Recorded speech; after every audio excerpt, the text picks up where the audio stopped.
नमस्ते, मैं अभिनय आकाश और प्रभा साक्षी के इस खास कार्यक्रम में एमआरआई में आपका स्वागत है। एक बार फिर से हम आपके सामने मोस्ट रिलायबल इन्फॉर्मेशन यानी एमआरआई के साथ मौजूद है। एक आंदोलन का चरित्र कैसा होता है, इसे समझने के लिए उस दौर को याद करना होगा जब भारत आज़ादी के लिए संघर्ष कर रहा था। तब भारत में आज़ादी के लिए कई बड़े आंदोलन हुए। 1920 में भारत में असहयोग आंदोलन हुआ। 1930 में महात्मा गांधी ने दांडी यात्रा निकाली और फिर 1942 में अंग्रेजों भारत छोड़ो की जड़ें मजबूत हुई। इन तमाम आंदोलनों में एक समानता ये थी कि ये प्रायोजित और लोगों पर जबरदस्ती थोपे गए आंदोलन नहीं थे, न ही पैसे से खरीदे गए थे। इन आंदोलन में लोगों की भीड़ सच्चे दिल से एकत्रित होती थी। आज़ादी के बाद भी जब जनता सड़कों पर उतरी, उस वक्त भी ये प्रायोजित नहीं हुआ करती थी, चाहे वो जेपी का आंदोलन ही क्यों ना हो। कृषि कानूनों के विरोध में देश की राजधानी में करीब 2.5 माह से किसान आंदोलन जारी है, लेकिन किसान आंदोलन को समर्थन देने के नाम पर भारतीय लोकतंत्र को बर्बाद करने की अंतर्राष्ट्रीय साजिश का खुलासा हुआ है।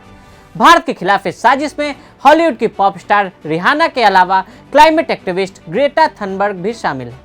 साजिश शब्द सुनने में कितना भारी लगता है, इसे समझने के लिए पूरा माजरा समझाते हैं।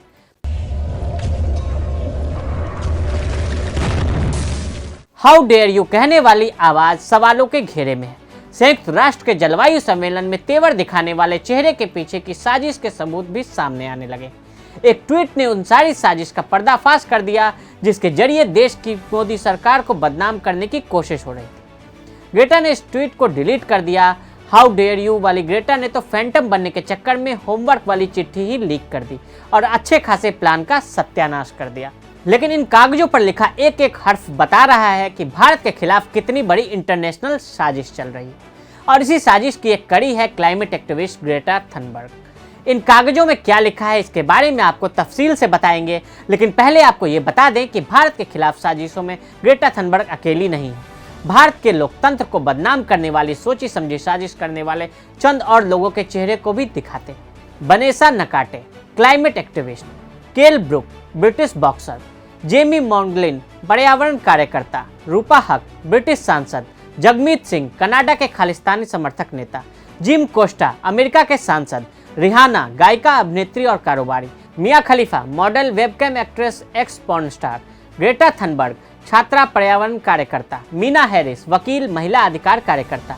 कौन है ग्रेटा थनबर्ग? साल 2019 में संयुक्त राष्ट्र में 16 साल की ग्रेटा थनबर्ग का भाषण काफी पॉपुलर हुआ, जिसमें इस लड़की ने संयुक्त राष्ट्र में क्लाइमेट चेंज पर बात की। गुस्से और नाराजगी के साथ ये कहा कि दुनिया के बड़े बड़े लीडर्स पर्यावरण को बचाने में नाकाम हो रहे हैं।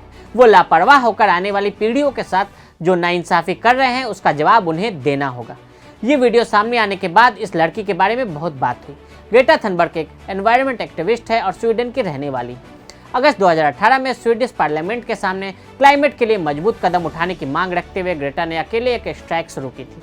उस वक्त स्वीडन रिकॉर्ड तोड़ गर्मी से परेशान था। ग्रेटा अपना स्कूल स्किप कर पार्लियामेंट के सामने एक बोर्ड लेकर बैठती थी। उसमें उनकी मांग ये थी कि कार्बन एमिशन को कम करने के लिए जरूरी बदलाव लाए जाए। शुरुआत में तो ग्रेटा को पर्याप्त समर्थन नहीं मिला, लेकिन धीरे धीरे कई छात्रों ने भी इस मूवमेंट को ज्वाइन किया।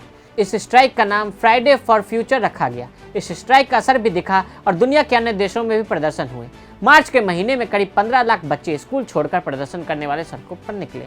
उस वक्त ही ग्रेटा थनबर्ग ने पर्यावरण के क्षेत्र में खास पहचान बनाई। पर्यावरण एक्टिविस्ट ग्रेटा से इस बार गलती हो गई। जब तक वो अपनी इस गलती को सुधार पाती, तब तक पूरी दुनिया ने उन्हें रंगे हाथों पकड़ लिया। पहले ग्रेटा थनबर्ग ने प्रोपेगेंडा फैलाने वाला गूगल टूल किट शेयर करते हुए ट्वीट किया, लेकिन जैसे ही उन्हें लगा कि चोरी पकड़ी जाएगी, उन्होंने जल्दबाजी में इसे डिलीट कर दिया। ट्वीट डिलीट करने के बाद फौरन गूगल टूल किट को लॉक भी कर दिया, लेकिन ग्रेटा ने जो गूगल टूल किट डिलीट किया उसे पूरी दुनिया ने पढ़ लिया। ट्वीट में ग्रेटा ने लिखा कि हम भारत में चल रहे किसान आंदोलन के साथ एकजुटता के साथ खड़े हैं। इसके बाद एक अन्य ट्वीट में उसने गूगल डॉक्यूमेंट की एक फाइल शेयर की, जिसमें भारत में चल रहे किसान आंदोलन को हवा देने वाले सोशल मीडिया कैंपेन का शेड्यूल और तमाम रणनीति दर्ज थी।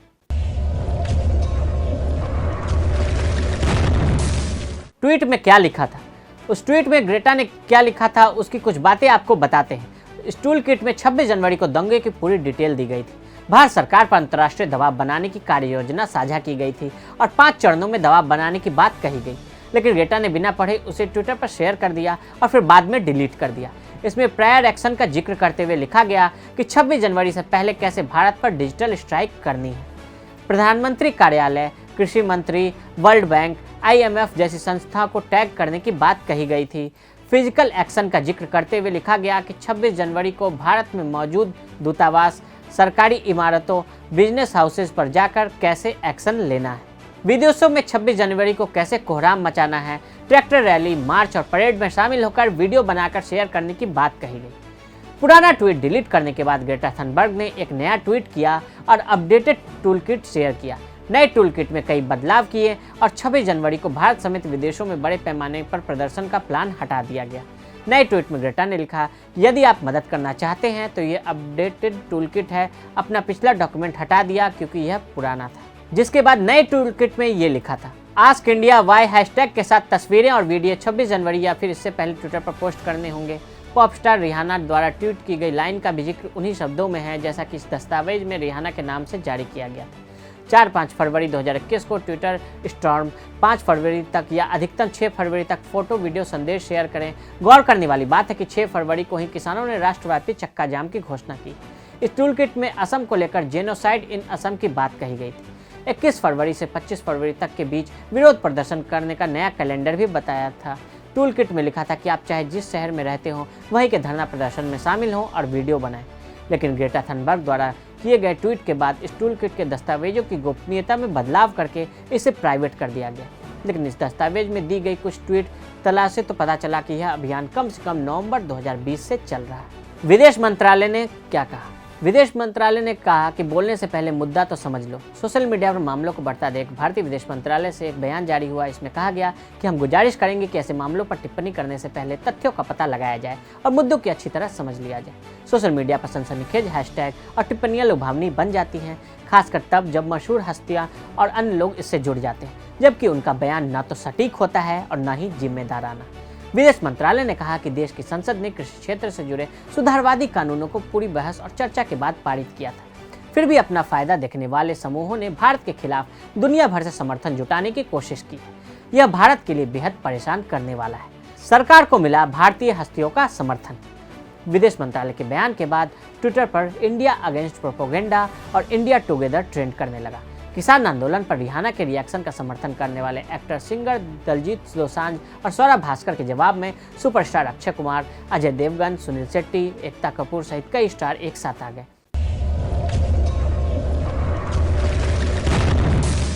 भारत रत्न सचिन तेंदुलकर ने भी इंडिया अगेंस्ट प्रोपेगेंडा और इंडिया टुगेदर के साथ लिखा, भारत की संप्रभुता से समझौता नहीं हो सकता। विदेशी ताकतें सिर्फ बाहर से देख सकती हैं, वे इससे धारित नहीं हो सकती।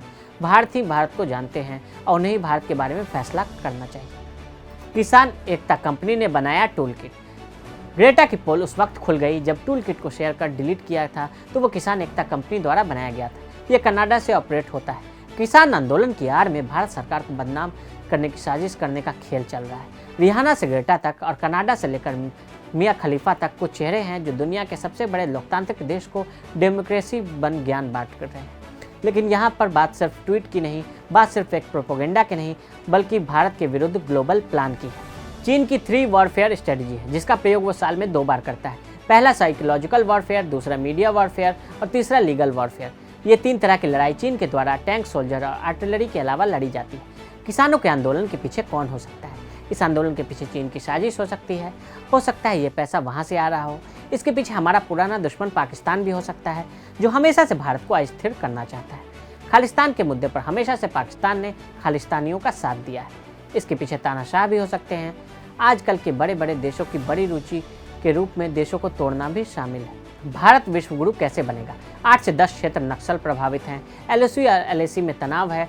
विश्वविद्यालयों से जो बच्चे निकल रहे हैं उन्हें भी हम देख ही रहे हैं। जब तक देश आंतरिक रूप से मजबूत न हो वो सुपर पावर कैसे बन सकता है? इसलिए कुछ लोग मिलकर एजेंडा चला रहे हैं कि भारत में हर वक्त कुछ न कुछ होता रहे।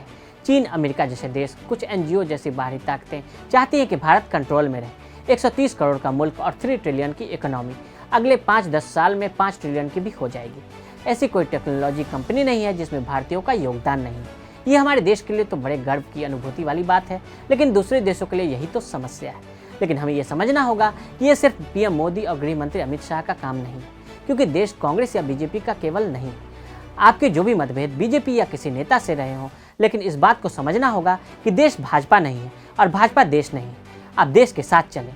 एक और दिलचस्प बात यह है कि वैश्विक विशेषज्ञ भारतीय कृषि क्षेत्र में दिलचस्पी दिखा रहे हैं। उन्हें अपनी सरकारों से पूछना चाहिए कि वे भारतीय किसानों को समर्थन के बारे में WTO से शिकायत क्यों करते हैं। इसके साथ ही स्वीडन और अमेरिका जैसे देश भी APMC मंडियों की शुरुआत के लिए तत्पर है। तो आज हमने भारत विरोधी प्रोपेगेंडा से जुड़ी तमाम बातों का MRI स्कैन किया। आज के लिए दें इजाजत और ऐसी रिपोर्ट्स को देखने के लिए प्रभा साक्षी के साथ लगातार बने रहें। वीडियो को देखने के लिए फेसबुक और ट्विटर पर फॉलो करें, यूट्यूब पर प्रभा साक्षी को सब्सक्राइब करें।